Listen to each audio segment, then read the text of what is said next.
Hello, everybody. Welcome to another episode of the Toon Under podcast.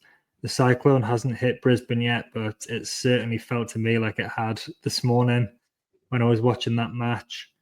I'm Jack. I'm in Brisbane, eagerly awaiting this weather event. Dimi down in Victoria. We've just had a bit of a chat there off air. You didn't get a lot of sleep last night, did you? How are you feeling after that? Not great, mate. Not great. It's sort of back to the good old days where I used to wake up or stay up and watch Newcastle get belted or lose on a stupid time on Monday morning and then go to work or go to school the next day in a shit mood. So nothing's changed. Went to work in a shit mood. Didn't really talk to many people, and yeah, that was my day.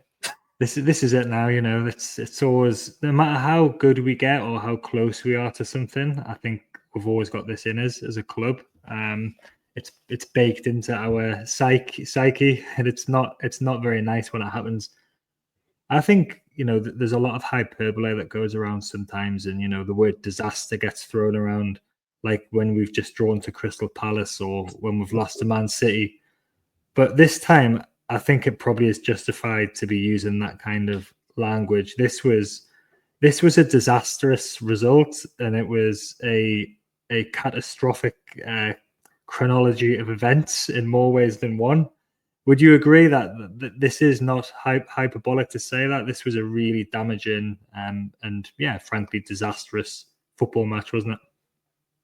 Yeah, event. It was a disastrous event. Maybe not akin to what's going to happen at the Gabba or in Brisbane in a couple of days, but it's no. Look, the result we'll talk about before. If you put the result to one side, if we lose the game fair and square, Brighton's a good team. You might say fair play to Brighton. They were the better team on the day, but the series of events that led to the defeat, the tired bodies now, the red card, the potential injuries.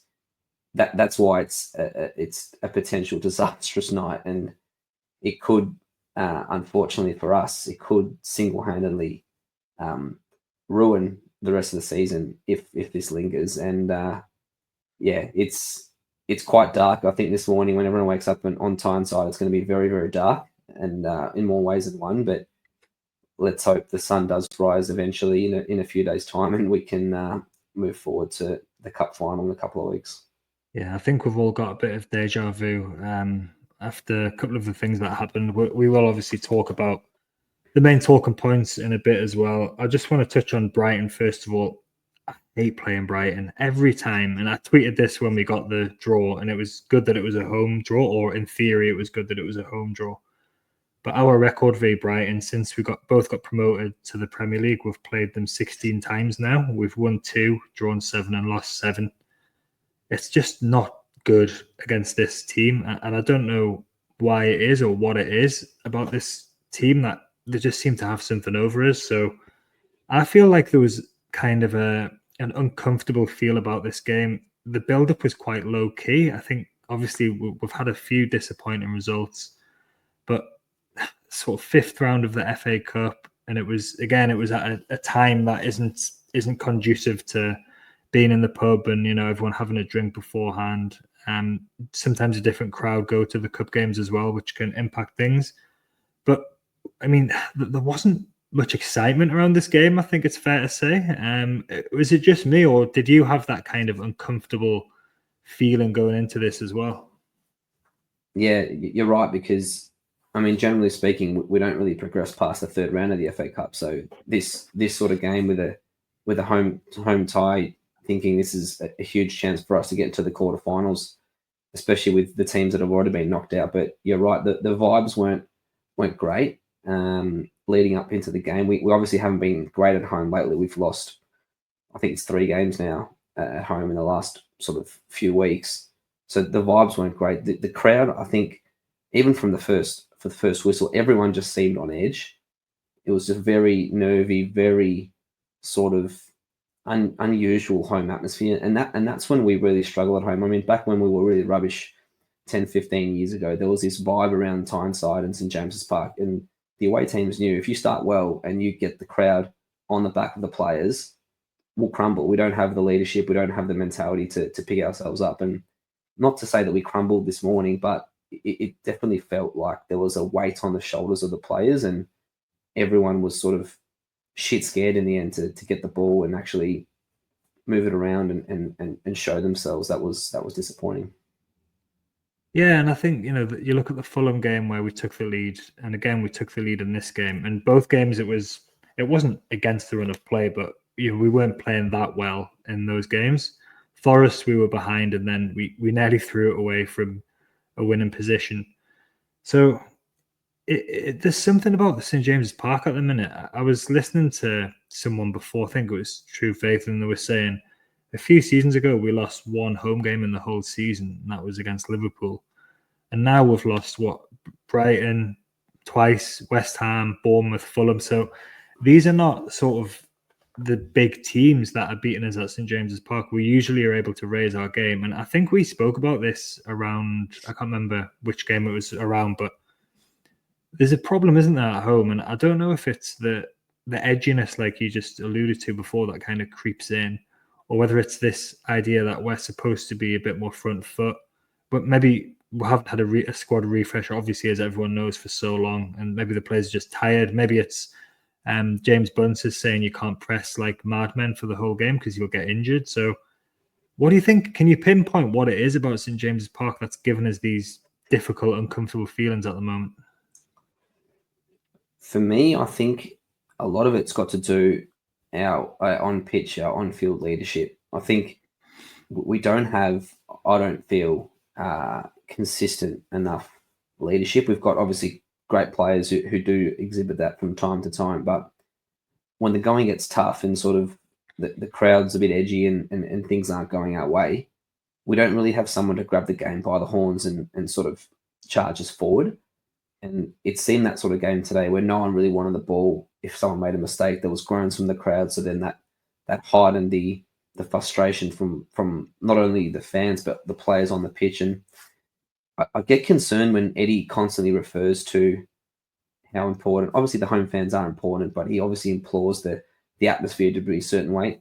I think our players have got to be a bit better and big enough to sort of give the fans something to cheer about. I mean, you can't just have the fans sitting there cheering for you when you're playing like absolute dogs. So, yeah, you have to be able to give it both ways. And yes, the atmosphere wasn't great, but the players at the moment, especially at home, besides 15 minutes against Forest, where we just completely, I don't know what happened in that game, but the last 4 home games, we've just completely not turned up, but we just haven't had that intensity that's needed. And you can't always rely on the crowd to give you that. You have to show that on the pitch, and at the moment, we just don't have it.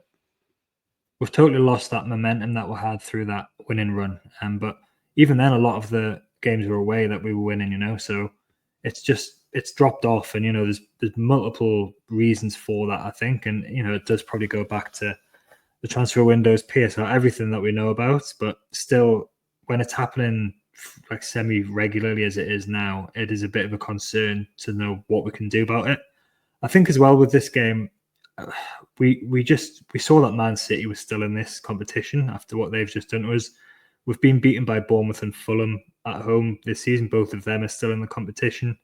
I think maybe if we could have seen the draw beforehand and that we would have got Forest or Ipswich at home in the next round, we might have felt a bit more up for this. But I think that it was the feeling that we might get one of these bogey teams or Man City, and it's not quite to the latter stages of the cup yet. So it just all led to this sort of feeling that it was just a bit flat, maybe. And even though, to be fair, War Flags tried their best. I was surprised at the standard of the pre-game display was really good. Like I thought they'd be saving the money and the best displays for Wembley, but yeah, no, it was very impressive what they tried to do. So I think the fans are trying, I think everyone's trying and we're still getting sellouts, but there's definitely just an air of sort of, it's not misery, but it's just a bit flat. And I think I've seen the word stale a few times. It feels like it's getting a little bit stale.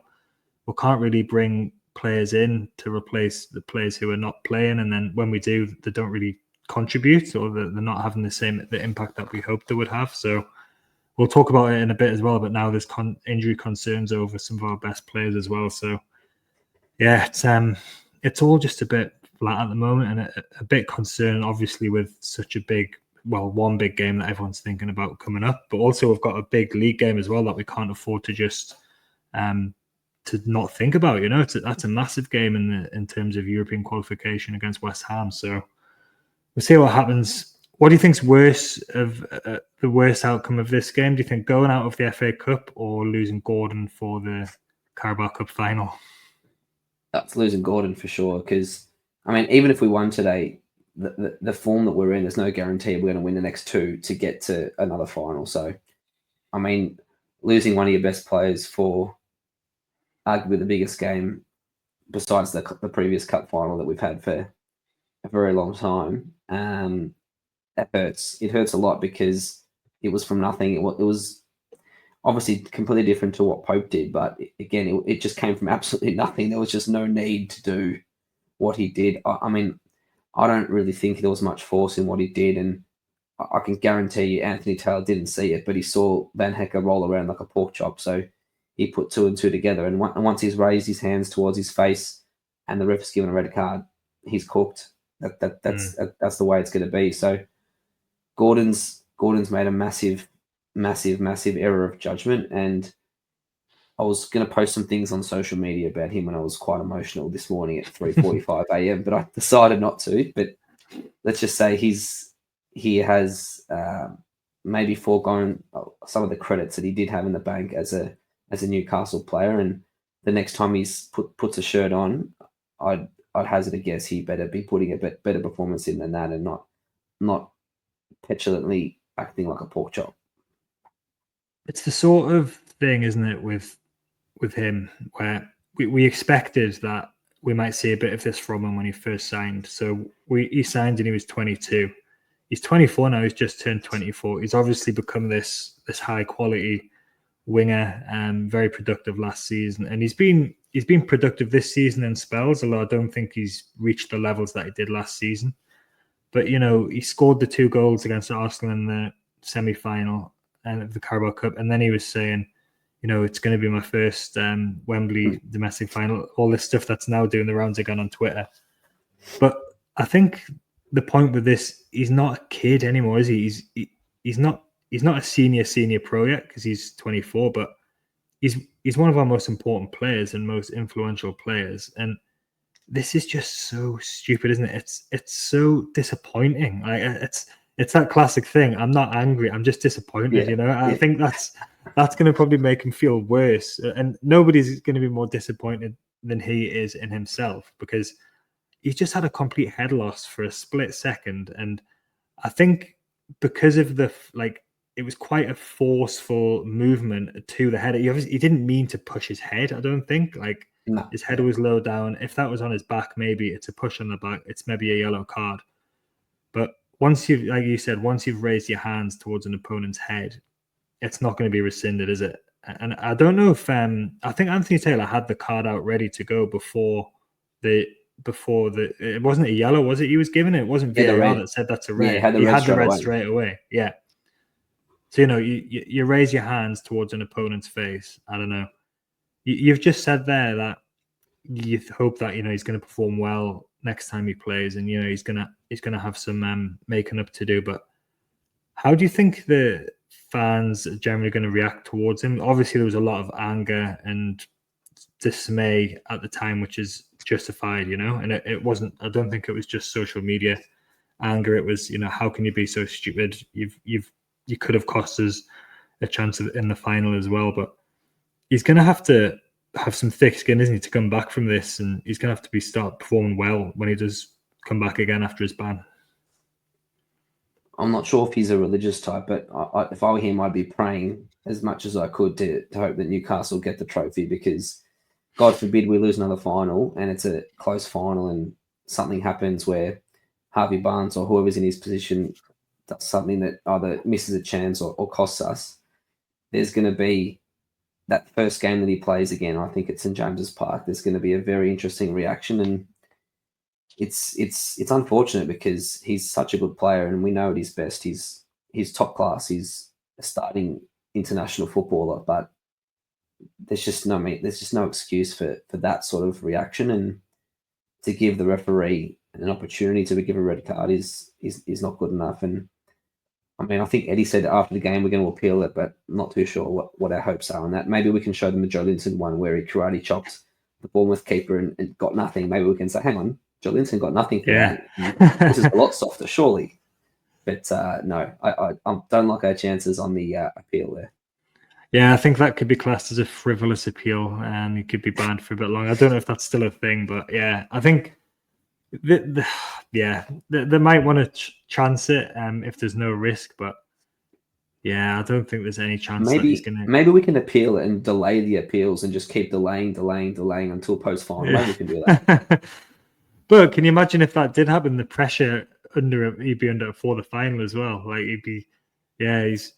But he's a person who has been doing interviews and he talks about visualization, and he talks quite well and quite a mature way about how he prepares for games, and he's got this in him, hasn't he? Though, and it was his second red card. The first one was that one where he got sent off in the last minute for kicking the ball away. I think it was against Everton, and it was basically to avoid a ban, to avoid a further ban. So this is a completely different situation, and everyone who was around in 2023 remembers what happened. Nick Pope's red card. The similarities are just they're too hard, aren't they, to avoid? And we all know how that ended in 2023. Well, luckily for us, we don't have carriers playing on the left wing, and we've got one or two other options. I do remember when that Pope incident happened, and I think it took me about 5 or 10 seconds to realise, oh, hang on, Dubravka can't play either in the final. And then I had this mad panic thinking, oh my goodness, Karius is going to be in goals for our freaking first final in how many years? So it's not, obviously, look, Gordon is a key player. With no denying that he's one of our best players, but it does provide Barnes, you'd think, or even Joe Linton, if he pushes further forward, an opportunity. And they're no mugs. They're very good players in their own right. And maybe it could give someone like a Barnes an opportunity that he's been waiting for to grasp. And I'm clutching at straws here, but maybe, you never know, Barnes could put in a worldie and win us the game. That's got to be the attitude, though, hasn't it? Whoever comes in, and Willock's an option on the left as well. Maybe it depends what Eddie wants to do with the tactics. He might want to go for the 5 at the back, and then hopefully Lewis Hall's all right, and have Lewis Hall as the wing back, and then a bit more of a narrow forward line. So he definitely does have options. I think Joe Linton's always done pretty well on the left in those big games, and him and Willock are obviously nice together in the midfield, or they have been previously. So yeah, I don't think there's any reason to be completely despondent. Anthony Gordon's form has been patchy, as you said as well, but if there's one person who you do want who might score a goal out of nothing, despite not doing nothing else for the rest of the game, then probably Harvey Barnes is your man. Like he started on he started on the right today, and he didn't do much, to be honest.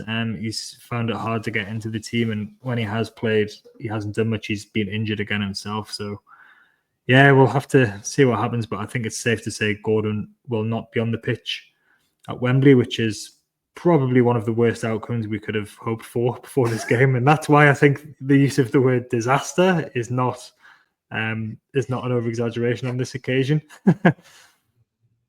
Yeah, you just have to hope for the best, but we'll see what happens. But what about the rest of the performance? So we did take the lead through the penalty.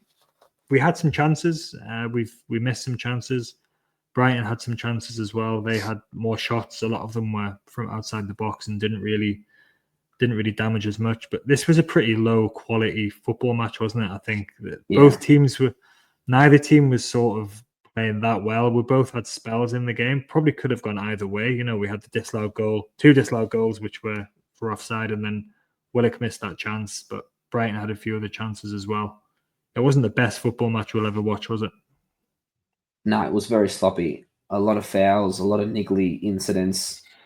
Probably could have been a couple more red cards if the ref was consistent. But we know Anthony Taylor's record. He's not a consistent referee. He's probably, in my opinion, one of the worst English referees out there. But he seemed like the game was just never really got going. I mean, Brighton obviously kicked the ball well and move it around, but I never felt they were sort of assaulting our 18-yard box. It was a lot of long-range shots, and even a lot of the chances they were creating was from our poor turnovers and just sloppiness on the ball. So it was a very disjointed performance. You never felt the whole 120 minutes. You never felt like we were in control and we've got this game won. And it was, you were right. You said before it was an uncomfortable feeling. It definitely was from minute one. And the only time probably I thought we were going to win was when that share goal went through, and I thought that was it in the 90th minute. Surely that's it. But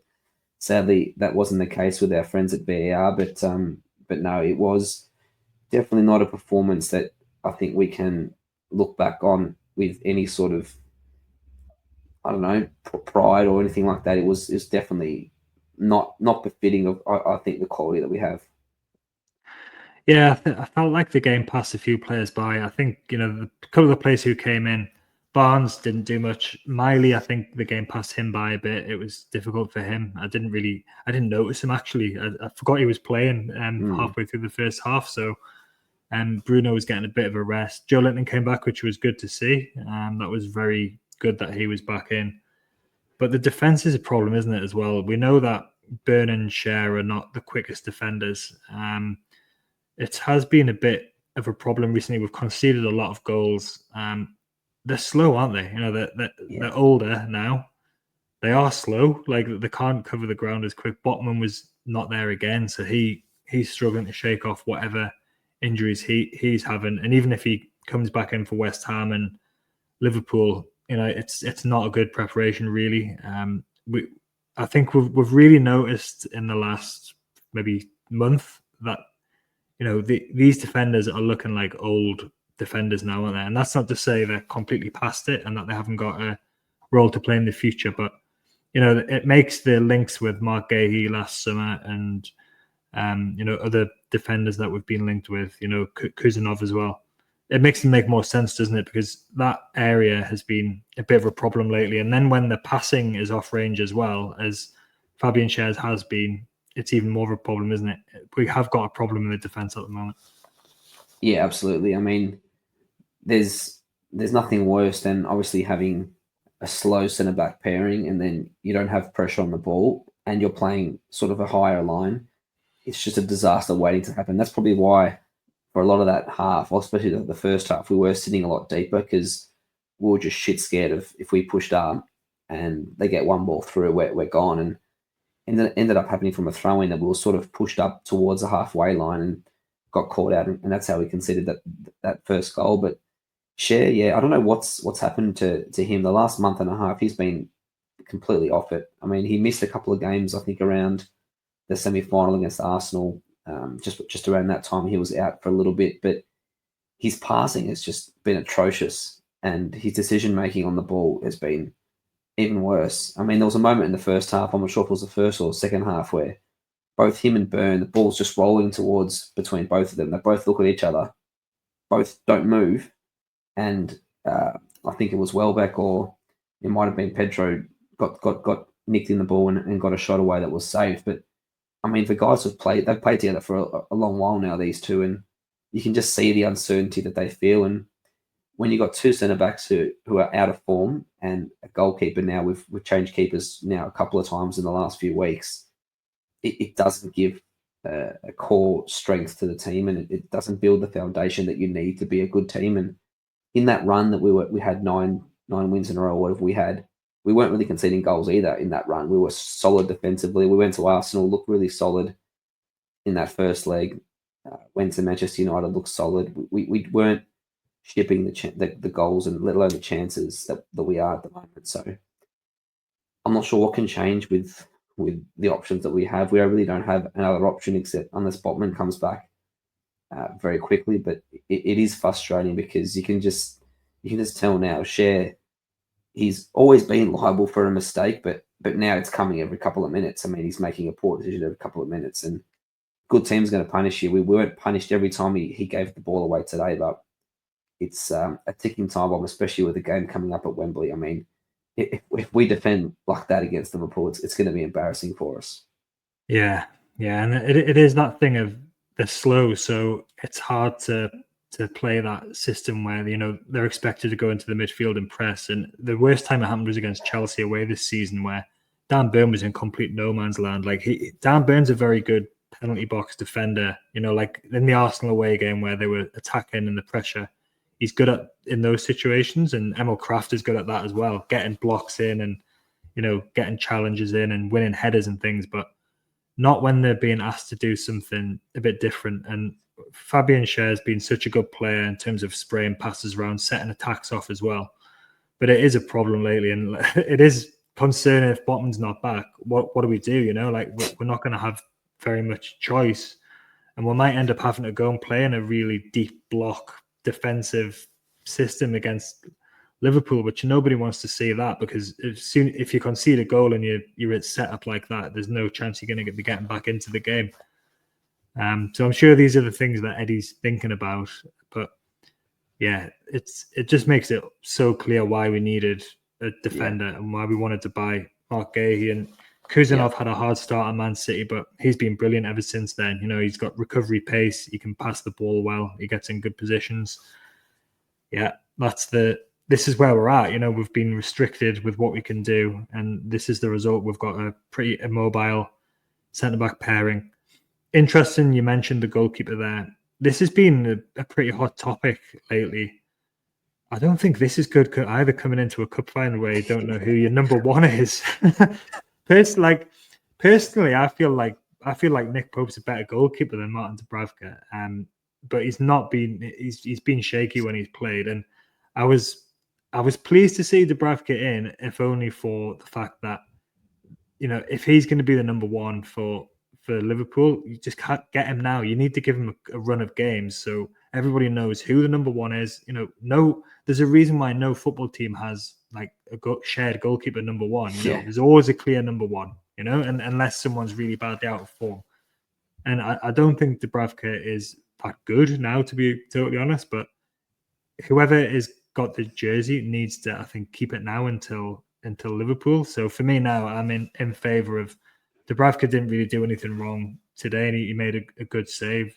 Pope clearly seems to be out of form, and I think Eddie even referenced it before the game, that part of the reason why he wasn't playing was because of his form. So that's not going to do his confidence any good. So where are you standing now, and do you think this is the decision now? We will be playing Liverpool with Dubravka in goal. Yeah, it has to be for me. I mean, we can't. If you go back to Pope now for the West Ham game, you've gone 3 games in a row with different keepers. You can't be doing that, because not only you need a consistent goalkeeper, but you need that cohesion at the back. And different goalkeepers have got different messages, different way they want to play. And Pope, for me, is a better goalkeeper, but he's just not been in good form. And obviously, he had a long way off with his injury and hasn't really looked the same since. And Dubravka hasn't been lighting the world on fire, but he has the ability from time to time to put in a performance where he can make 5 or 6 or 7 just world-class saves and just be unplayable. And let's hope we get that version of Dubravka in the final, and not the one where he just rooted to his line and lets the striker come all the way into the 6-yard box. So unfortunately, again, this is the bed that we've made, and we've got to deal with it. And you've got to be sticking with Dubravka now. It's just too much of a risk for both of them mentally to swap it now. Yeah, not to mention the impact on the defense as well, who they don't know, because they're very different goalkeepers. Like Pope will come off and sweep more than Dubravka.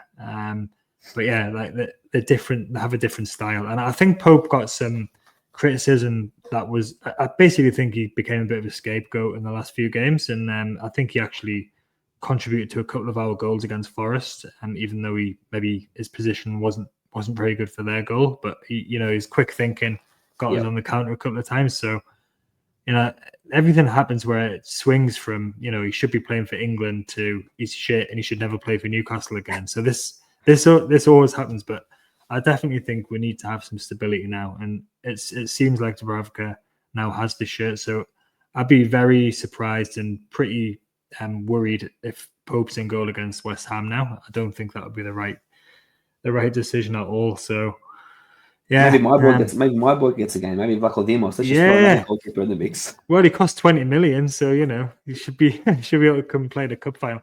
Dubravka had one of those games, actually, those good ones you were talking about, against Liverpool last season, and still conceded 4 goals. So let's hope that doesn't happen again. But yeah, I think Dubravka should be in goal from now on. And if anything, it just stops us having that decision to make and stops people worrying about and thinking about it, And then after the cup final, maybe we've got time off now. We've got 2.5 weeks, I think it will be, with the international break as well. So it gives us time to recharge a bit and then get prepared ahead of the next league games, which on paper look quite good and are going to be pivotal for our European hopes. We have been a very streaky and inconsistent team this season. And again, PSR, transfer window, everyone, blah, blah, blah. Everyone knows some of the reasons why this might be.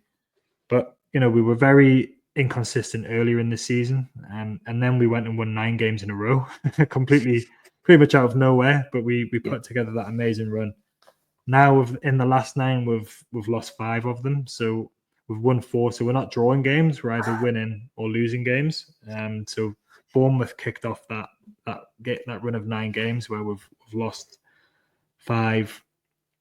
Can you put your finger on what's causing this? Because I think Eddie Howe's getting a bit of a reputation now for being a streaky manager, in a similar way to the way Alan Pardew was. He used to go and beat big run and wins and then losing runs, and he didn't seem to have any influence or power over it. It just seemed to sort of happen. So what do you think is causing this inconsistency this season?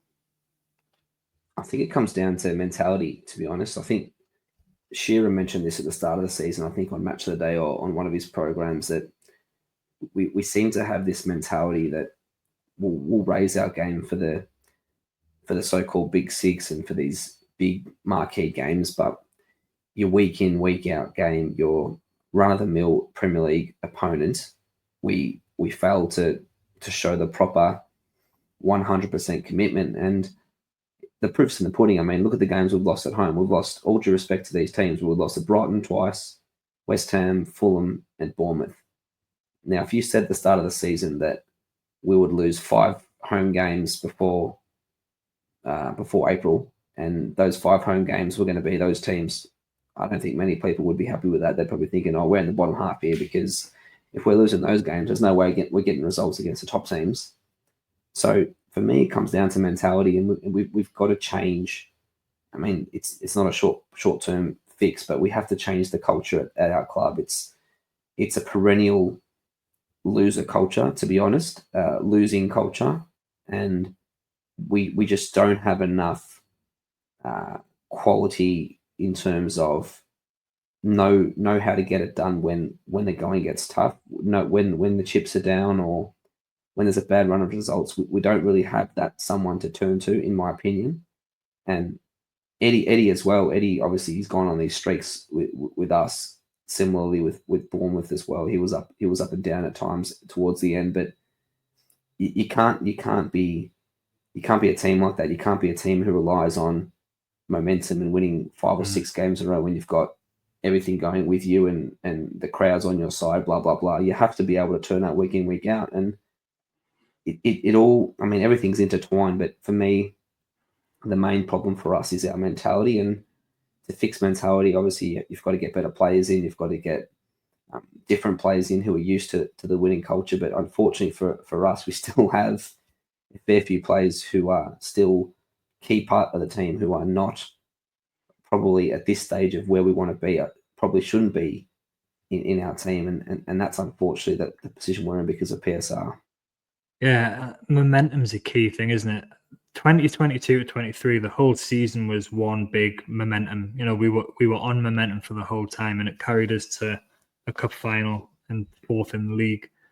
And then things have stunted a bit since then, but we have had these periods where even mini runs early in the season would beat Arsenal and Forest, and it looked like we were back on track. And then West Ham showed up and turned us over at St James's Park after a 2-week break as well. So that was just so disappointing. It is that consistency, and maybe when you've got Jacob Murphy 30, you've got Byrne and Cher both almost into their mid-30s, these players who've been around for a long time, maybe it's just a natural consequence of that you're going to have these patches where you're going to struggle to consistently win games, and you're going to be relying on momentum and the form of an individual such as Alexander Isak. I think we found the key to the midfield conundrum earlier in the season when we had Tonali and Bruno playing, but then that seems to have sort of, they're both been, Bruno hasn't been himself, and Joelinton's been injured as well. So maybe it is like you say, how do you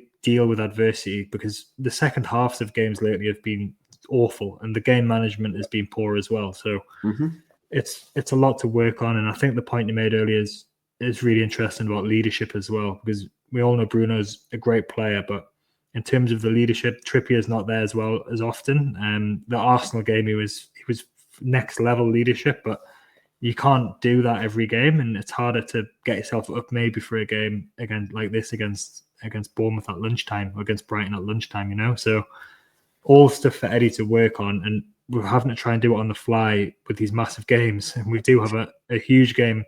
We'll have a huge league game coming up against West Ham, because we're last to play at the weekend as well. It's a Monday night game.